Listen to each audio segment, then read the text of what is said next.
Jangan lupa like, comment, and subscribe channel YouTube TVRI Bengkulu dan nyalakan lonceng notifikasinya.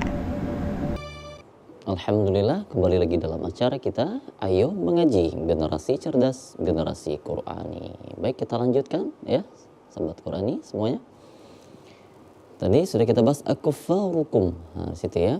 Nah, kemudian kita lanjut. Di situ kalau perhatikan ada mim mati. Akufarukum. Apakah setiap mim mati itu harus kita dengungkan? Nah, kita lihat terlebih dahulu. Mim mati, sesudah mim mati itu ada huruf apa? Sehingga kita bisa menentukan mim ini harus dibaca dengung atau tidak. Di sini kalau kita perhatikan, sesudah mim mati itu ada huruf kha. Nah, huruf mim itu bisa didengungkan dalam keadaan dia mati, posisinya sukun, kalau bertemu dengan huruf ba atau sesama mim. Nah, ketika tidak ketemu dengan kedua huruf itu, maka jadilah dia sebagai izhar syafawi. Nah, jadi seperti itu. Maka tidak kita dengungkan. Maka kita membacanya jelas. Akufarukum khairun. Nah, kira-kira tidak kita dengungkan ya. Kemudian khairun. Khairun. Kalau tidak kita sambungkan mim, khairun. Kha. Nah, itu semacam ada penekanan di Al-Quran huruf kha. Karena kalau terlalu bersih nantinya kita menyebutkan huruf kha itu jadi huruf kha. Kebanyakan sering kita temukan huruf kha dibaca ho. Nah, seperti itu ya. Nah, itu kita bedakan. Khairun. Nah, seperti itu. Khair. Itu ada mad layin. Apabila ada huruf iya sukun dan sebelum huruf iya sukun itu berbaris fathah, seperti ini kan huruf iya sukun, sebelumnya ada huruf berbaris fathah atas atau a, maka itu hukum bacaan menjadi mad layin. Nah, dibaca lembut. Nah, kemudian huruf oralnya khairum, kita perhatikan di situ ada tanwin. Tanwin itu yang mana?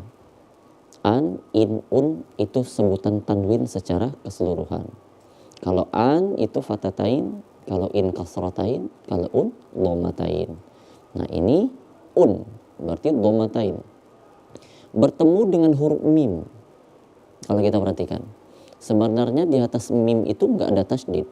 Cuman gara-gara karena ada dhammatain bertemu dengan mim, maka dia harus dikasih tasydid.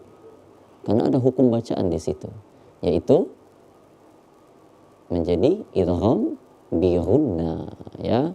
Apabila tanwin an, in, un bertemu dengan huruf idgham bi ghunna yang ya, waw, mim, nun, maka dia menjadi idgham bi ghunna, didengungkan. Maka kita bacanya khairun, boleh didengungkan, ditahan di situ ya. Kemudian kita lanjut. Di sini ada huruf min. Khairun min ulaikum. Kenapa tidak kita dengungkan huruf nunnya? Padahal nun mati ini enak didengung-dengungin. Nah, ada yang bilang sebagian kayak gitu. Oh, ini enak nih ada nun mati didengungin ah. Nah, maka kita harus lihat nun mati. Nah, kalau bertemu dengan huruf-huruf yang bukan huruf idgham, salah satunya huruf idgham, nah, maka jangan dibaca dengung. Kita lihat alif atau hamzah itu merupakan huruf izhar. Izhar itu maknanya jelas, maka tidak boleh kita dengungkan. Maka minnya kita harus baca jelas. Misal khairun min ula, enggak didengungin min, jangan, karena di depannya ada huruf izhar seperti itu ya. Nah, kemudian ula itu kalau kita ulaikum di atas huruf lam itu semacam ada tanda kayak apa itu ya? Kayak gelombang air ya. Nah, itu sebenarnya menandakan bahwasanya di atas huruf atau di huruf yang ditandai seperti itu harus dibaca panjang. Kalau kita perhatikan sebenarnya ula di situ, lanya itu sebenarnya itu mad tabi'i. Mad tabi'i. Cuman ada hamzah sesudah mad tabi'i. Maka hukum bacaan ketika ada mad tabi'i bertemu dengan hamzah itu sudah pasti, kalau bukan mad wajib muttasil itu pasti mad wajib, mad jaiz munfasil, sudah pasti. Mad tabi'i bertemu dengan hamzah. Nah, kita lihat dulu. kita bisa menentukannya. Ini kira-kira mat apa? Ulaikum. Agak panjang. Itu 4 sampai 5 harokat dibacanya. Oh, ini antara dua, mad jaiz atau mad wajib. Kita perhatikan dulu. Ulaikum atau ulaikum ni ulai. Itu tuh satu kata atau kata-kata yang berbeda. Kalau kita lihat ternyata ulaikum itu artinya mereka. Nah, mereka. Mereka itu kan satu kata. Kan? Mereka itu kan satu kata kalau bahasa Indonesia. Nah, ketika ada mad tabi'i bertemu dengan hamzah, berada dalam satu kata. Lihat aja artinya satu kata, nah, seperti itu. Itu maka dia menjadi mad wajib muttasil. Karena muttasil itu masih tergabung, masih dalam satu kata. Kalau dia terpisah, itu menjadi mad jaiz. Nanti kita temukan mad jaiz di sini juga ada. Bisa kita bedakan. Nah, maka oleh karena itu kita membacanya panjang. Ulaikum. Nah, seperti itu, agak panjang. Ya, kita lanjut.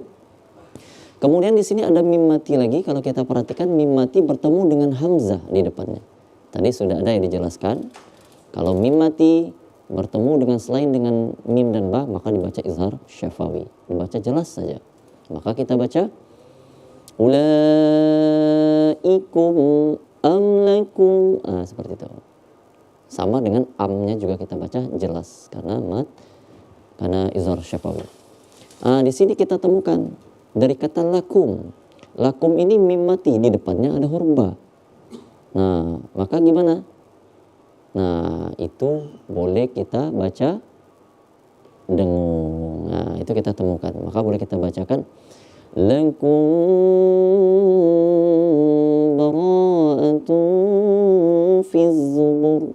Nah, boleh kita baca dengung. Itu kalau kita perhatikan selanjutnya dari kata bara'atun. Kita temukan lagi semacam ada tanda kayak gelombang air.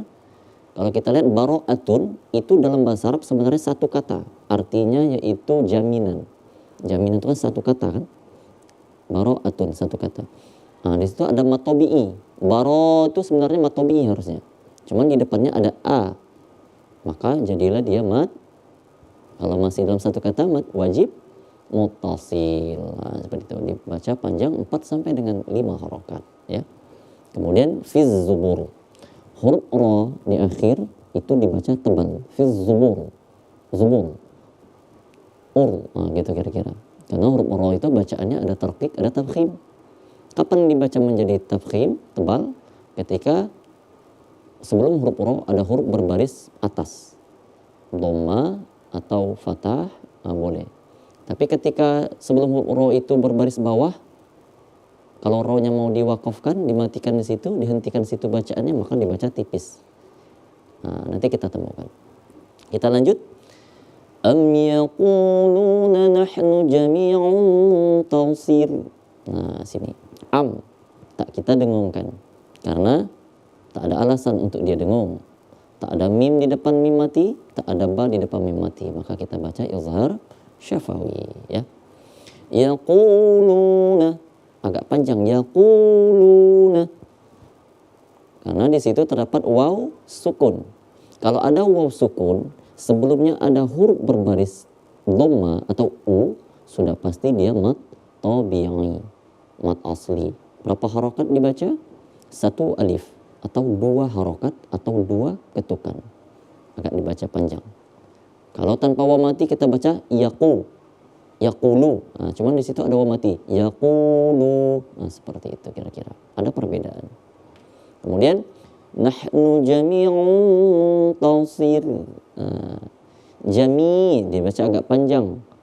Apabila ada huruf ya mati, sebelumnya ada huruf berbaris kasrah, maka dibaca mad tabi'i hukum bacaannya. Jami'. Nah, itu agak panjang dikit. Ini kalau kita lihat jami'un harusnya dibaca. Tapi di sini karena di atas huruf mim ada tasydid, jami'um jadinya. Sebenarnya harusnya di atas mim mati itu nggak ada tasydid. Tapi karena itu ada hukum bacaan, yaitu tanwin bertemu dengan huruf mim, maka dibaca dalam bi ghunnah. Baik sahabat Qur'an, akan kita lanjutkan sesudah iklan yang satu ini.